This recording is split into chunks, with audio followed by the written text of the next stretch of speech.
कितना। दादी ओ मीठी दादी, किया हमको प्यार कितना। कोई क्या दे सकेगा, दिया है दुलार जितना। कोई क्या दे सकेगा, दिया है दुलार जितना। दादी ओ मीठी दादी, किया हमको प्यार कितना। दादी ओ मीठी दादी, किया हमको प्यार कितना।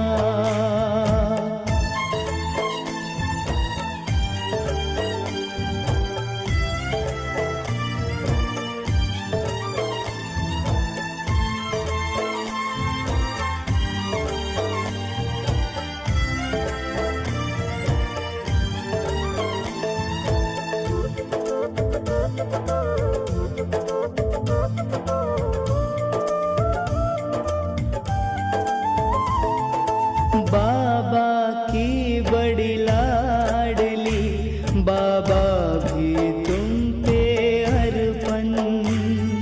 हाथों में हाथ लेकर सब कर दिया समर्पण। हो बाबा की बड़ी लाडली, बाबा भी तुम पे अर्पण।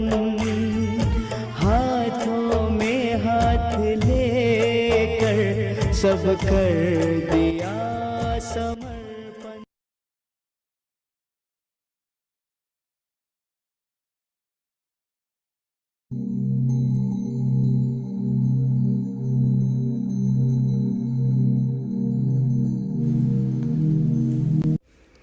ओम शांति। मैं मास्टर 100%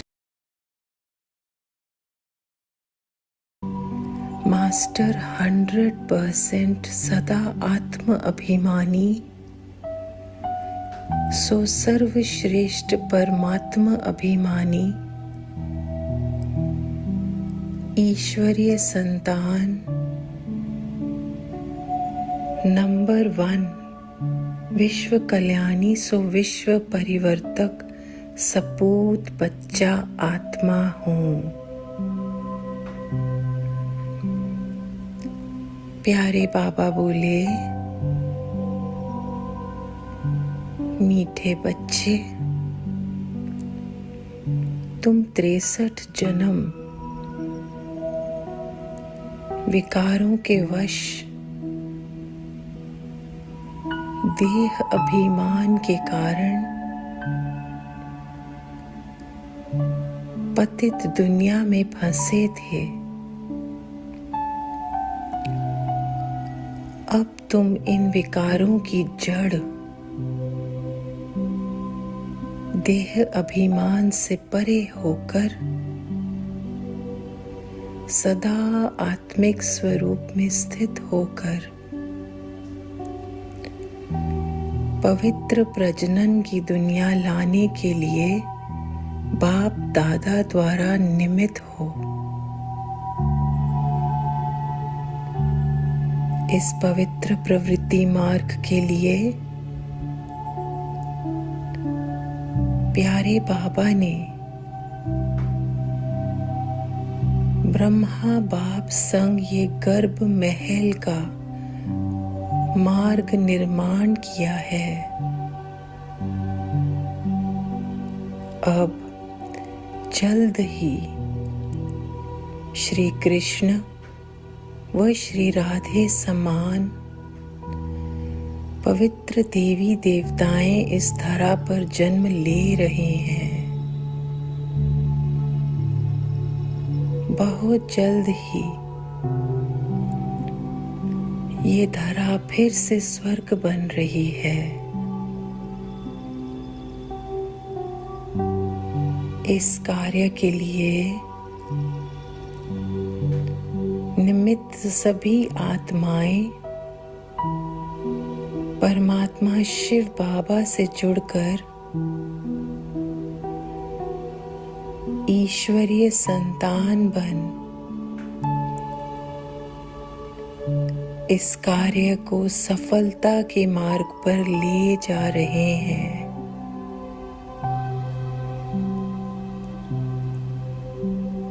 मूल्यनिष्ठ समाज की नींव डालने में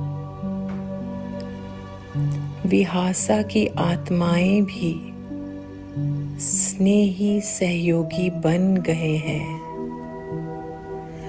ओम शांति।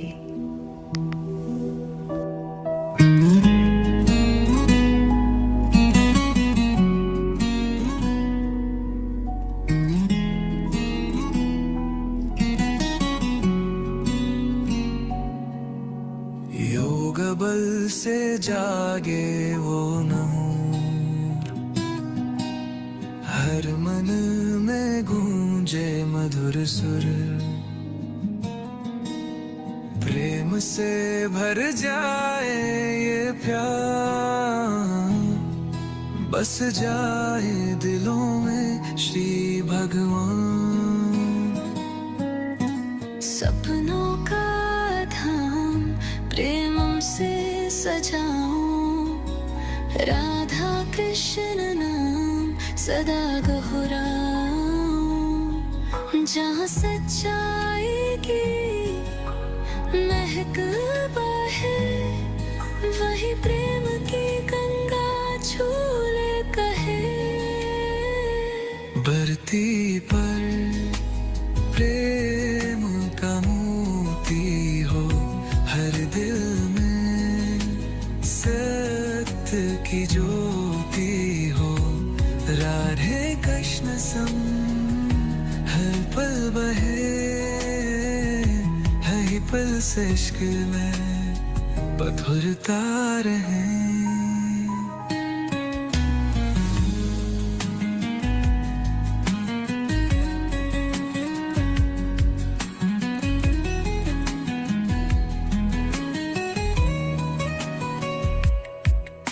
ध्यान की ज्वाला हो प्रखर साफ, मन का सब अंधियारा हो दाफ, गोविंद की छवि हर ओर छूटे, सद के सुर से जीवन झूम उठे। सत्य संग तारे जोरे छो, भव सागर करे हर दिल की शो, राधा संग कृष्ण की वो छवि, अमृत से भरे जीवन की नीति। धरती पर प्रेम कहूँगी हो, हर दिल में सत्य की ज्योति हो, राधे कृष्ण सम हर पल बहे, हर पल सृष्टि में मधुरता रहे।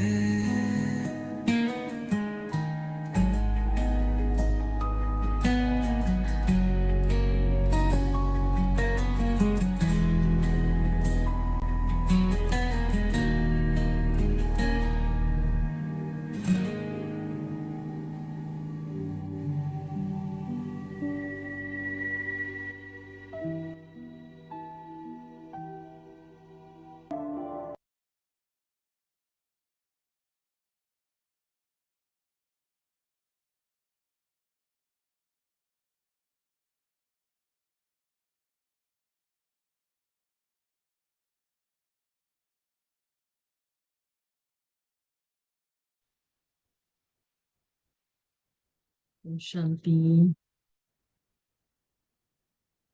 तो जैसे कल भी बताया था कि इसका एक गूगल फॉर्म बनाया है हमने। आप सभी ने यदि नहीं भरा होगा तो जो भी इसमें इस सेवा में इंटरेस्ट रखते हैं तो वो गूगल फॉर्म भरे, और कल मोनिशा बहन और लक्ष्मी बहन ने शायद उनका नंबर चैट बॉक्स में डाला होगा, तो वो आज भी डालने के लिए बोलते हैं। तो आपको डायरेक्टली भी उनसे बात करनी है इस प्रोजेक्ट के बारे में, और क्या क्या हम कर सकते हैं कंट्रीब्यूट, तो आप उनसे भी बात कर सकते हैं। और इसके पहले के जो दो प्रोजेक्ट्स है, हॉलिस्टिक आईवीएफ और उसके पहले का सबसे शुरू हुआ वो डिवाइन गर्भ संस्कार प्रोजेक्ट, तो ये एग्जैक्टली क्या है, तो उसका भी मैंने ग्रुप में डाला हुआ है। डिवाइन गर्भ संस्कार प्रोजेक्ट हम कैसे सेवा कर सकते हैं, क्योंकि जो जिस रीति से सेवा कर सकते हैं, जो एक्सपेक्टेंट मदर्स है उनके लिए भी हमें संगम युग पर गर्भ महल बनाना है, और जो आईवीएफ आईयूआई ये ट्रीटमेंट ले रहे हैं उनके लिए भी संगम युग पर गर्भ महल का निर्माण करना है।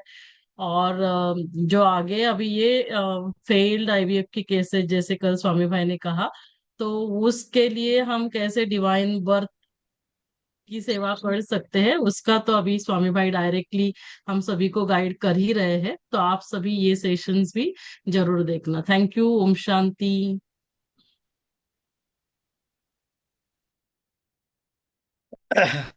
ओम शांति। आपको मेरी आवाज सुनाई दे रही है?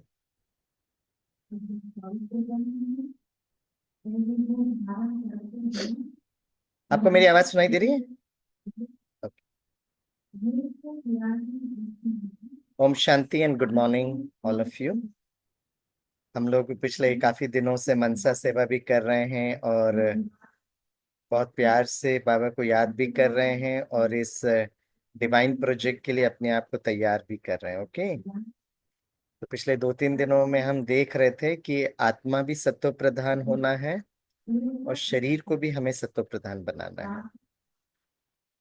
तो अगर हमें सामने वाली आत्माओं को इस योग बल के लिए तैयार करना पड़ेगा, तो हम जो आधार मूर्त और उद्धार मूर्त बाबा के बच्चे हैं, हमको राजयोगी के साथ we have to become raj rishi also. Okay, तो राजयोगी के 4 स्तंभ थे, हम सबको पता है, राइट। एक है सत्संग है, नंबर 2 सात्विक भोजन है, तीसरा है ब्रह्मचर्य, और चौथा है दिव्य गुणों की धारणा। ये आत्मा को सत्व प्रधान बनाने के लिए बाबा ने जो स्तंभ बनाए हैं, उसी तरह शरीर को सत्व प्रधान बनाने के लिए एक राजऋषि को भी 4 इस स्तंभ को फॉलो करना पड़ेगा। जैसे सबसे पहला जो है ना, सत्संग। अब यहाँ पे सत्संग का मतलब क्या होता? आत्मा पुरुष है और मेरा शरीर प्रकृति, अर्थात हमारी शरीर की प्रकृति की समझ होनी चाहिए। We should understand our own physical body, right. बहुत बहुत इंपॉर्टेंट है। दूसरी बात जो है सात्विक भोजन, तो यहाँ पे जितना हो सकता है प्राकृतिक आहार। तीसरा जो कल हमने डिस्कस किया था, राजयोगी को ब्रह्मचर्य का फॉलो करना चाहिए, राजऋषि को प्राणायाम और योगासन करना चाहिए, और लास्ट जो था राजयोगी के लिए चौथा स्तंभ है दिव्य गुणों की धारणा, और राजऋषि को शरीर को सत्व प्रधान बनाने के लिए एक संकल्प करना पड़ेगा, और वो है कि मेरा अगला जन्म योग बल से होगा। आत्मा को सतो प्रधान बनाने के लिए आत्मा दिव्य गुणों से भरपूर होना चाहिए, शरीर सतो प्रधान होने के लिए शरीर योग बल से जन्म लेना चाहिए। So this is the understanding. Okay, अब मैं आज आपको थोड़ा सा योग बल के बारे में कुछ एक इनपुट 2-4 मिनट देकर हम लोग आज से थोड़ा सा एक्सरसाइज स्टार्ट करेंगे। जैसे जो बाबा के जो पुराने बच्चे हैं वो तो उनको आपको तो पता ही है, but for those people who have joined new, I will just share it with you.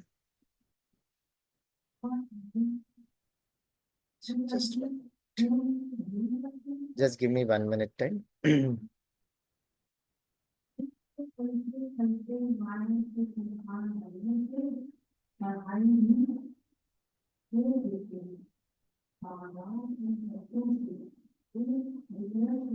So this is just a simple thing which you will appreciate it. क्योंकि अक्सर करके बाबा के बच्चों को ये संकल्प चलता है कि भाई बाबा ने साकार मुरली में कहा है कि बच्चे योग बल से, जब बच्चे पूछते थे तो बाबा कहते थे बच्चे जब समय आएगा तब बच्चों को ये पता चलेगा। ना द क्वेश्चन इज, ये समय आया है या कब आएगा, who is going to decide. इसीलिए मैं सोचा let me give you some little bit of scientific explanation. तो राजयोगी के लिए दिव्य गुणों की धारणा, राजऋषि को योग बल से जन्म लेना पड़ेगा, राइट। अब देखिए, now this is very interesting. अब समय आया कि नहीं आया उसका मैं उत्तर आपको दे रहा हूं। जगदीश भाई जी जाने के पहले किताब लिखे हैं, ओके, और ये किताब का नाम है spiritual miscellany, part 3 of world drama of souls, matter and God. Part 1 part 2 already उन्होंने लिखा था, जो हम सभी बाबा के बच्चों ने कभी ना कभी देखा होगा, पढ़ा होगा। जब वो हॉस्पिटल बेड में थे तब उन्होंने एक तीसरी किताब वो किया, दैट इज कॉल्ड स्पिरिचुअल मिसलेनी। मिसलेनी का अर्थ होता है कि मिसलेनियस आइटम्स, मैंने बहुत सारा सामान खरीद लिया लेकिन कुछ एक लास्ट में जो बाकी है, they call is miscellaneous, additional जो होता है। ये जो किताब है इसमें जगदीश भाई जी ने बहुत बातों का रेफरेंसेस दिया है, बहुत बातें के बारे में बताया, लेकिन इसमें हमारे लिए एक 4 chapters could be a very beautiful a kind of a reference for us. इसलिए मैंने सोचा, ये देखिए आप लास्ट में ये देख सकते हैं, ये देखिए, विदाउट ब्रह्मचर्य self rule of perfect independence will remain a mere dream, that is page number 376। reproduction of human species by means of yoga power in early ages, 384। history speaks on the curse that success lust, 391। और last जो immaculate conception और human reproduction without the participation of a male, that is page number 399। ऐसे 4-5 chapters Jagdish भाई जी ने किताब लिखा है, okay. और नेचुरली यज्ञ में ये बुक पब्लिश हुआ है तो it can be certainly accepted and used as a reference. अब यहां देखिए, इमैकुलेट कंसेप्शन में बहुत क्लियर कट रेफरेंसेस जगदीश भाई जी ने मेडिकल साइंस का दिया है।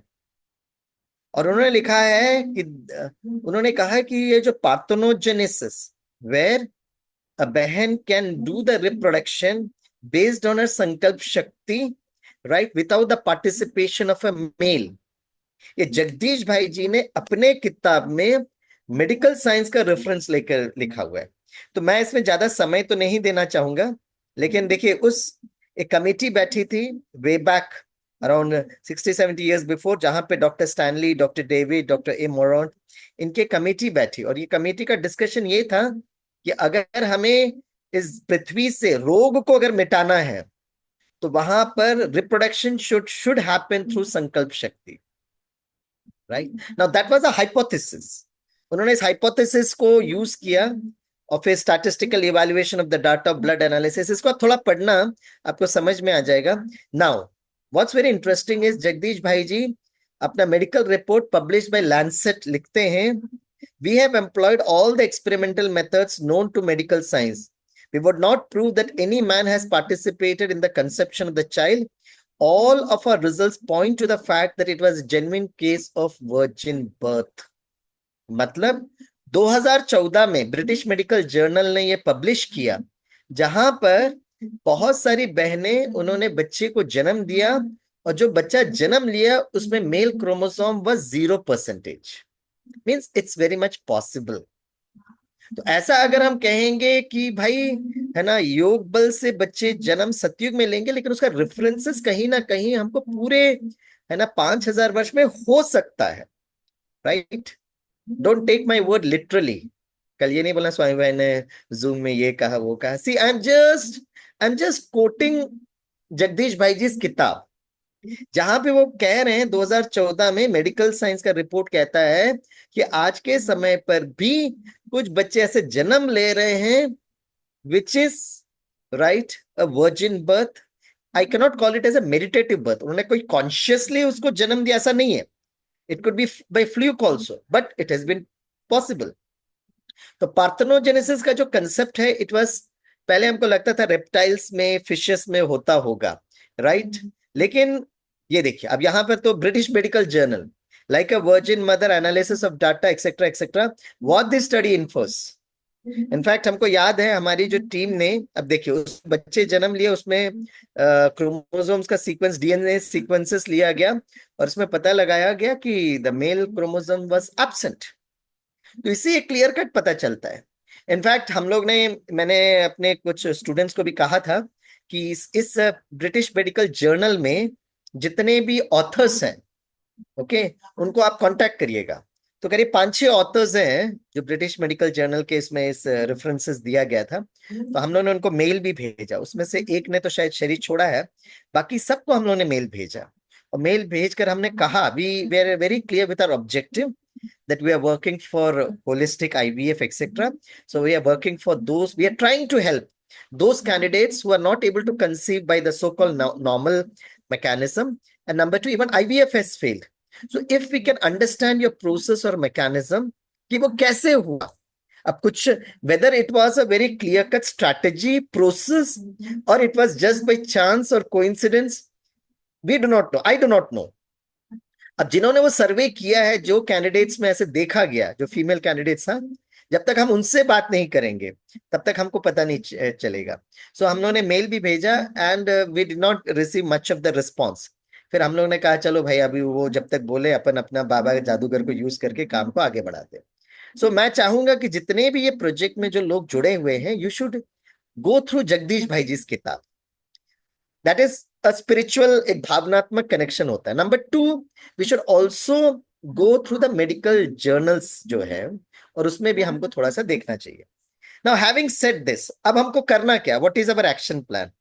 एक्शन प्लान है जितना हो सके हम अपने जीवन शैली को, लाइफस्टाइल को राजयोगी के साथ राज ऋषि भी बनाए। That is my simple humble request. अब कैसे करना है इसको हम लोग थोड़ा सा फिर से वो 4 बातों को थोड़ा सा आगे बढ़ाकर, राइट, इसको फिर हम लोग धीरे धीरे प्रैक्टिकल में लेकर आएंगे। Okay, just give me 1 minute time, मैं फिर से उस स्लाइड को लेके आता हूँ।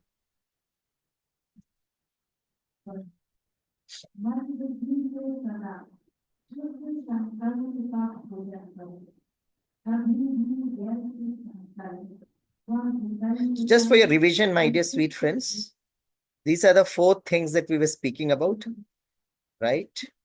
देखिए, राजऋषि जीवन के 4 स्तंभ जो हैं, ये तो राजयोगी है, अपने शरीर की प्रकृति की समझ, प्राकृतिक आहार, प्राणायाम और योगासन, और योग बल से जन्म की बात हम लोग करें। सो नाउ हम लोग ने सबको थोड़ा सा हम टच कर लेंगे, ठीक है। अब फर्स्ट पॉइंट है सत्संग करना, मतलब हमारे शरीर की प्रकृति की समझ। अब जब हम कहते हैं हमारे शरीर की प्रकृति की समझ, what do I mean to say? See what happens is, अगर हम पूरे सिस्टम को अगर हम देखेंगे, 5000 वर्ष के इस कल्प को देखेंगे, तो हमारा जो आदि है, सतयुग और Treta Yug, caters to a naturopathy style of living. जैसे हम द्वापर युग में आए तो हम धीरे से आयुर्वेदा की तरफ गए, with due respect to all streams of medical science. Brahma Kumaris और Rajyoga meditation, we are not alternative science. Allopathy नहीं तो नेचुरोपैथी, नेचुरोपैथी नहीं तो आयुर्वेद नहीं। हम लोग कभी भी मंच पे ये बात नहीं कहते, हम किसी भी सिस्टम को क्रिटिसाइज नहीं करते, क्योंकि ड्रामा में हर एक सिस्टम का अपना एक बहुत सुंदर पार्ट है। और किसी जगह हमको नेचुरोपैथी यूज करना पड़ेगा, किसी जगह in emergency cases. certainly allopathy has done beautiful research and development also, so let's accept it. We are speaking about a holistic combination, right? लेकिन अगर हम बाबा के बच्चे इसको एक कल्प में अगर देखेंगे, तो सतयुग और त्रेता युग focuses more on the naturopathy style of living. द्वापर युग was आयुर्वेदा, और फिर धीरे धीरे धीरे कलयुग में जो है we can say we moved on to kind of an allopathy. इसलिए नेचुरली जितने भी वो हैं जो मॉडर्न मेडिकल साइंस है। अब शरीर की प्रकृति की समझ बड़ा इंटरेस्टिंग है। हमारा जो शरीर जो है ना, this is as per naturopathy. हमारा शरीर कहता है कि हमारा शरीर is made up of 5 elements, धरती, जल, अग्नि, वायु एंड आकाश, राइट? अब जब हम धरती, जल, अग्नि, वायु, आकाश कहते हैं, तो मतलब हमारा शरीर की जो बनावट है, इसमें muscles and bones, okay, that is dharti. Jal is the fluid content, right? Vayu is the breathing that we take, okay, prakash is the sunlight that we take. But एक एलिमेंट जो पेंडिंग है, that is the sky element. अब प्रश्न उठता है कि हमारे शरीर के अंदर वो आकाश तत्व कौन सा है? अब अक्सर लोगों से अगर हम जब बात करते हैं, तो लोग कहते हैं कि आकाश तत्व जो है वो हमारा एम्प्टी स्पेस है, शरीर के अंदर का एम्प्टी स्पेस। अब सोचने की बात ये है कि अगर आपने एक जार लिया, उसमें ये चारों तत्व डाल दिए, एंड धरती, थोड़ा सा जल, वायु, अग्नि डाल दिया और उसको में एम्प्टी स्पेसेस की मार्जिन बहुत कम हो जाती। आप मुझे सुन पा रहे हैं? Shubhada man, are you able to listen to me? Okay, कहीं ना कहीं मुझे एक इनपुट मिल रहा है कि इंटरनेट थोड़ा अनस्टेबल है, please give me that input. Okay, तो अगर आप एक एक जार में चारों तत्व डाल दिए और उसको हाई वेलोसिटी में घुमा रहे हैं, तो the probability of empty space is nowhere there, क्योंकि इट्स मूविंग ना, एयर तो होगा ही होगा भाई साहब। उसी तरह शरीर में चार तत्व है and it is circulating at a very high velocity, तो where is that empty space? अगर देखा जाए तो बाबा ने आकर हमको ये ज्ञान दिया। बाबा ने कहा, बच्चे ये जो आकाश तत्व है ना, ये हमारा अपना सूक्ष्म शरीर है। It is a subtle body, it is our energy body, सूक्ष्म शरीर। ओके, अब प्रश्न उठता है, ये सूक्ष्म शरीर बनता कैसा है, कैसे है? सूक्ष्म शरीर बनता है जितना मैं आत्मा सात स्वधर्म में टिकता हूं, ज्ञान, पवित्रता, शांति, प्रेम, सुख, राइट, आनंद और शक्ति, knowledge, purity, peace, right, love, happiness, bliss and power. तो सारा दिन में अगर हम ये सात गुणों से व्यवहार कर रहे हैं, तो हमारा जो सूक्ष्म शरीर है will be full of light. लेकिन अगर हमने गुस्सा किया, किसी ने मुझे दर्द दिया, मैंने दर्द को पकड़ लिया, ये हुआ वो हुआ, तो नेचुरली आप देखते हैं आप इतना मन से भी डिस्टर्ब होते हैं, आपको शरीर पर भी बहुत भारीपन लगता है, you feel as if your heart is very very heavy. It's because our subtle energy has been disturbed. Okay, तो ये प्रकृति की समझ की बात है, नंबर वन। नंबर टू, अगर हम आयुर्वेदा से शरीर की प्रकृति की बात कहें, तो आयुर्वेदा के हिसाब से भी प्रकृति, वो कहते हैं आपको समझना पड़ेगा कि आप वात प्रकृति के हो, पित्त हो, कफ हो। सो कुछ लोग नाड़ी देख कर देते हैं, आजकल थोड़ा सा सॉफ्टवेयर भी बन गया है जिसके द्वारा हमको समझ में आ जाएगा कि मैं, मेरी मोरलेस प्रकृति किस प्रकार की होती है। कुछ लोग वात होते हैं, कुछ लोग पित्त होते हैं। तो अगर आप आयुर्वेदिक डॉक्टर के पास जाएंगे, द बेसिक अंडरस्टैंडिंग इज कि अगर मेरे शरीर में कोई प्रॉब्लम है, it is because imbalance of the वात, पित्त एंड कफ, उसको थोड़ा सा बैलेंस करना पड़ेगा, right? Now, if you come to the allopathic science, they also speaks about the balance of the systems. They also speaks कि hormonal, speak about mood swings. 80% diseases are psychosomatic. In fact, it's very very interesting. जब मैं natural course कर रहा था, तो वहां पर Hippocrates है ना, हिपोक्रेटिस ओथ भी लेते हैं, तो is an MBBS and MD, but now runs a naturopathy centre in Gorakhpur, UP. तो उन्होंने हमें एक बात बताई, हिपोक्रेटिस का एक डायलॉग बोला। उन्होंने कहा, मैं आपको लिखता हूं, आप फिल अप द ब्लैंक्स करना। हिपोक्रेटिस ने कहा था, give me dash and I will give you health. What is the dash? आप जरा चैट में लिखकर बताइए, give me dash and I will give you health, है ना? जैसे चंद्र बोस ने कहा ना कि give me blood and I will give you freedom, ये तो सुभाष चंद्र बोस ने कहा, नेताजी ने कहा। अब हिपोक्रेटिस ने क्या कहा बताइए? Give me dash and I will give you health. What is the dash? जरा लिखिएगा। Hello, I am asking all of you, give me dash, what? Hippocrates is asking me what? Give me dash and I'll give you health. Give me stress. Arvind bhai, very sweet. भाई तनाव, आप अच्छा, आप अच्छा अरविंद भाई ये कह रहे हैं कि आप, हाँ रुचि बहन ने सही लिखा है, give me fever and I will give you health. Arvind bhai, ये भगवान अगर कहते थे कि बच्चे आप मुझे तनाव दो और मैं आपको स्वस्थ दूंगा, ये भगवान अगर कह रहे हैं तो ठीक है। अब हिपोक्रेटिस को हम तनाव कैसे देंगे? और हिपोक्रेटिस को सब लोग तनाव देने लगेंगे तो वही बीमार पड़ जाएगा। द राइट आंसर इज रुचि बहन, give me fever and I will give you health. I am speaking about allopathy. मतलब शरीर में अगर हमको कोई भी बीमारी हो रही है, सिम्टम्स आ रहा है, राइट, वॉमिटिंग हो रहा है, मूड स्विंग्स हो रहा है, फीवर आ रहा है, डायरिया हो रहा है, right, so it actually is a signal that your body needs to take rest, और वो बॉडी अपने आप को रिपेयर कर रहा है। फीवर का मतलब कोई गलत बात नहीं है, मैं नहीं कह रहा हूं, हिपोक्रेटिस ने कहा है। तो वो फीवर अगर आ रहा है तो मतलब वो हेल्थ की तरफ बढ़ रहा है, उसके अंदर जो टॉक्सिन्स आ गए हैं वो टॉक्सिन्स को रिलीज कर रहा है, right. That is the beauty of it. तो इस तरीके से हम थर्ड है। तो एक तो शरीर की प्रकृति की समझ, दूसरा प्राकृतिक भोजन। तो वो भोजन हमें करना चाहिए जिसमें हाई लेवल ऑफ एनर्जी हो। तो my simple humble request to all of you my dear friends is, आप अपनी शरीर को प्रकृति और अपने सिस्टम को देखकर आप अपना भोजन की व्यवस्था करिए। जितना यूट्यूब में सुनेंगे एक सिस्टम दूसरे सिस्टम, हम लोग बहुत बार कंफ्यूज हो जाते हैं। अब जो जो लोग बोलते हैं they are saying it with very good intentions, but the issue is कि हर एक व्यक्ति की शरीर की प्रकृति अलग है, उनका कोऑर्डिनेट्स अलग है, उनके फैमिली मेंबर्स में अलग अलग सिचुएशंस हो सकते हैं। तो हठ योगी नहीं बनना है, धीरे धीरे स्लोली एंड ग्रेजुअली, राइट। मैं आपको दो तीन बातें बताता हूं कि भोजन किस प्रकार का होना चाहिए। नंबर वन, भोजन वो होना चाहिए which can easily be digested, number one. अब आप देखिएगा आपका शरीर अगर बहुत अच्छा डाइजेस्ट कर सकता है तो आप जो खाना खाए खा सकते। नंबर टू, वो भोजन करना चाहिए जिसमें हाई एनर्जी हो, एनर्जी, राइट।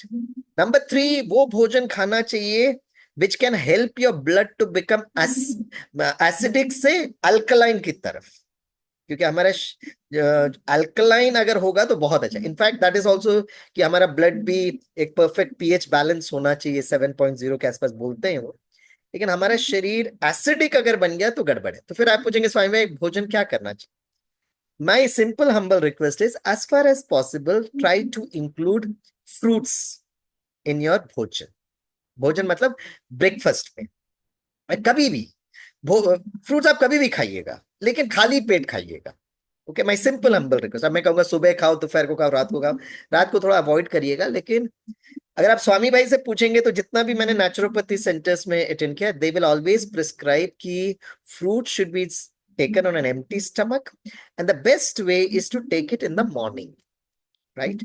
अब आप कहेंगे नहीं नहीं नहीं, वो है ना बागवट ने कहा था, ऋषि पतंजलि ने कहा था बहुत अच्छा हैवी ब्रेकफास्ट होना चाहिए, पराठा खाना चाहिए। अरे भाई जरूर, पराठा भारत का है, मन करता तो जरूर खाइए, कोई प्रॉब्लम नहीं है। लेकिन फिर बागवट की बात पूरी तरह से समझना, है ना। वो लोग पराठा खाते थे, अच्छी तरह से घी मलाई खाते थे और अच्छे से खाकर फिर है ना 6 घंटा वो खेती में काम करते थे। आप वो खेती में काम करते हो क्या? So when you are not doing physical work, so थोड़ा सा आप अप्लाई करेंगे, थोड़ा सा नहीं करेंगे तो वो गड़बड़ हो जाता है। तो अपने शरीर की प्रकृति को समझना जरूरी है। तो जहां तक हो सके, क्योंकि आजकल हम लोग इतना फिजिकल वर्क तो नहीं करते, जहां तक हो सके तो इसीलिए ब्रेकफास्ट में अगर आप फ्रूट्स खाते हैं तो बहुत अच्छा है, right. So what type of fruits you should eat? You should eat seasonal fruits, ठीक है। अच्छा, भोजन करने के पहले फिर उसके बाद अगर आपको लग रहा है कि भाई थोड़ा सा ब्रेकफास्ट खाना है तो I leave it to your choice, right. लेकिन जब से मैं 1 साल हो गया है, Swami bhai have always been eating fruits in my, और सच्ची बात बताऊं, मुझे फ्रूट्स बिल्कुल ही अच्छा नहीं लगता था। That's a reality of my life. और क्यों नहीं अच्छा लगता था? क्योंकि मुझे लगता था उसमें भी इंसेक्टिसाइड पेस्टिसाइड डाल देते हैं। लेकिन जब हम लोग वहां पे गोरखपुर में गए थे तो डॉक्टर विमल मोदी ने बहुत अच्छी बात बताई। तो किसी ने पूछा, सर जी आजकल तो इंसेक्टिसाइड पेस्टिसाइड डालते हैं और वो आप फ्रूट्स खाने के लिए कह रहे हैं। तो डॉक्टर विमल मोदी ने ये कहा कि आजकल बहुत सारे लोग समाज में, है ना, स्मोकिंग करते हैं, ड्रिंकिंग करते हैं, गुटखा खाते हैं। तो शरीर की अपनी एक इंटेलिजेंस होती है to flush out the toxins from the system, and still this people survive for 60-70 years, right.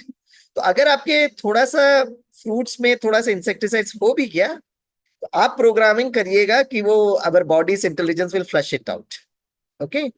हाँ, थोड़ा सा प्रिकॉशंस ले सकते हैं। अगर एप्पल खा रहे हैं, आपको लग रहा है उसमें वैक्स है या कुछ है, तो उसको अच्छी तरह से इसको छील ले। अगर आपको लग रहा है कि मैंगो को पकाने में बहुत ये सब यूज करते हैं, तो आप मैंगोस को थोड़ा सा पानी में डाल के रखें। You can use some mechanism. अच्छा, दोपहर के भोजन के पहले अच्छे से सलाद खा ले। यू शुड ईट सलाद जितना हो सके। You should have a balance between the cooked food and the fresh food, क्योंकि जैसे ही आपने कुछ भी पकाया तो वो एसिडिक बन जाता है। लेकिन आप दाल चावल को तो आप वैसे वैसे नहीं खा सकते हो। तो प्रकृति में अगर दाल चावल आया है तो उसको भी सम्मान करिएगा। भोजन करने के पहले अच्छी तरह से आप सलाद खा लीजिएगा। हाँ, कुछ लोग कहते हैं सलाद खाने से फिर मुझे गैस बनता है। तो सलाद को थोड़ा सा आप पानी गर्म करिएगा, बॉइलिंग कर लीजिएगा, और थोड़ा सा जो सलाड है, in case if you feel that gas is forming ना, क्योंकि आपके शरीर की प्रकृति ऐसी होगी और बहुत समय से शायद सलाड अगर नहीं खाया होगा, तो जो वेजिटेबल्स हैं उस वेजिटेबल्स को 2 मिनट के लिए गर्म पानी में डाल दीजिएगा, उठा लीजिएगा उसको, है ना, बॉयल नहीं करवाइएगा, बस to become little soft, so that आपकी जो, है ना, stomach muscles is able to digest it and to accept it. उसको आजकल तो बहनें, मैंने देखा कितना उसको सजा देते हैं, कितना सुंदर श्रृंगार कर देते हैं, उसको थोड़ा नारियल डाल देते हैं, ऐसे आप खा सकते हैं। फिर नेक्स्ट जो होता है, जितना आप सब्जियां खा सकते हो, राइट। और मैं कह रहा हूं कि सलाद में अगर आप अंकुरित भी डाल सकते हो तो बहुत अच्छा है। फिर जितना हो सके सब्जियां, हरी सब्जी खाइए, भिंडी खाइए, जो आपको सब्जी अच्छा लगता है। अगर आपको अपनी प्रकृति के हिसाब से करना है तो थोड़ा सा चेक करिए, आलू खा सकते नहीं खा सकते, that you can check it out with any Ayurvedic doctor or something. आप अपने शरीर को समझिएगा, और वैसे किसी डॉक्टर के पास भी जाने की जरूरत है, आपका शरीर खुद कहेगा ये मुझे ठीक लग रहा है, ये मुझे ठीक नहीं लग रहा। आप खुद ही अपने एक मास्टर वैद्यनाथ बन जाइए, ठीक है। और फिर लास्ट आप रखिएगा चावल चपाती, उसको कम मात्रा में लेकर आइएगा। तो first is salads, number 2 is lots of सब्जियां, नंबर 3 इज मूंग का दाल, एंड लास्ट इज राइस और वीट। और उसमें भी वीट में अगर आप, है ना, अगर कोई कहता है वीट में ग्लूटेन होता है, ये होता है, अरे भाई जो भी है, आपको जो अच्छा लगता है खाइएगा, है ना। अगर आप उसको बाकरी की रोटी बना रहे हैं या जवार की रोटी बना रहे हैं, दैट इज ऑल्सो परफेक्ट। लेकिन अगर थोड़ा सा एक चपाती और चावल खा लेंगे तो कोई बहुत बहुत ये नहीं होगा। So just manage your system. मैं आपको एक फोर्स नहीं कर रहा हूँ, लेकिन धीरे धीरे अपने शरीर की प्रकृति को समझकर आप करेंगे तो आपको बड़ा आनंद आएगा, ठीक है। और ऐसा नहीं है कि आप कहीं पर गए, जैसे डॉक्टर विमल मोदी बहुत प्यार से कहते थे कि 7 दिन में ना 5 दिन शरीर को समझते हुए करो, एक दिन, है ना, जन के हिसाब से खाइएगा, और एक दिन मन के हिसाब से खाइएगा। तो मेरे लिए, स्वामी भाई के लिए, 7 दिन से मैं 6 दिन मैं अपने शरीर की प्रकृति को समझकर खाता हूं, एक दिन, और वो जन मन और बाबा एक है। गुरुवार के दिन जब मैं सेंटर जाता हूँ, दीदी ने जो बाबा को भोग लगाया, मैं बड़े खुशी से खाता हूँ। अगर आज गुरुवार का दिन है, हैप्पी सतगुरुवार, अगर हमारे यहाँ पे शाहबाद की दीदी अगर समोसा बनाएंगे, मैं बड़े प्यार से समोसा भी खाऊंगा। अगर वो पकोड़े बनाए तो मैं पकोड़ा खाऊंगा। अरे भाई, बहुत खुशी से एक दिन खाओ ना, अपने मन को मारो नहीं, प्यार से मन को जीतो। ये खराब है, मैं ये नहीं खाऊंगा, ये नहीं खाऊंगा, अरे बाप रे, you are releasing more of cortisols. So समझ के आता। एंड लास्ट 2 मिनट मेरे पास है। Third one what you need to do is, आत्मा को ब्रह्मचर्य में लेकर आने के लिए प्राणायाम करना। प्राणायाम, राइट। जैसे कल से आई वुड वांट कि you should do a little bit of pranayam. मैं कल मेरे को थोड़ा, आज रात को थोड़ा जाना है, कल सुबह भी मेरा थोड़ा सा ये है, तो अगर मैं जुड़ पाऊंगा तो मैं जुड़ूंगा, अदरवाइज हमारी मोनिशा बहन जो है ना, आपको थोड़ा सा प्राणायाम के बारे में बताएंगे, और मैं चाहूंगा आप सभी लोग करेंगे। मैं एक तरीके से बताता हूँ। फर्स्ट मैं बता देता हूँ, जैसे नाड़ी शोधन है, हम लोग ब्रीदिंग तो करते हैं, but what is required is deep breathing. Deep breathing.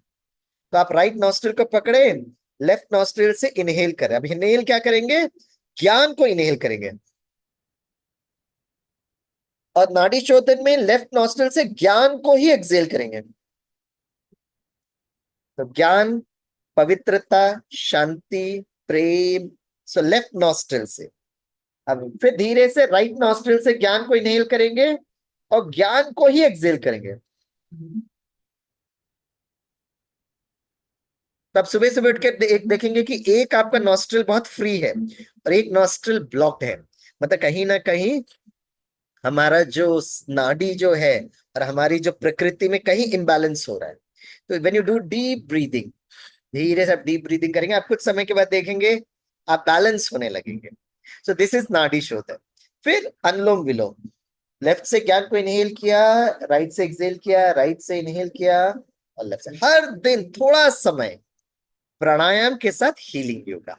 So I welcome all of you to this beautiful healing yoga. कल से हम लोग सब मिलकर, थियोरी कंप्लीट हो गया, 2-4 दिन प्रैक्टिकल जरूर जरूर करें। Thank you. ओम शांति।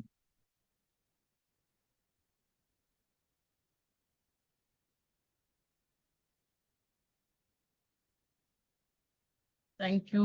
ओम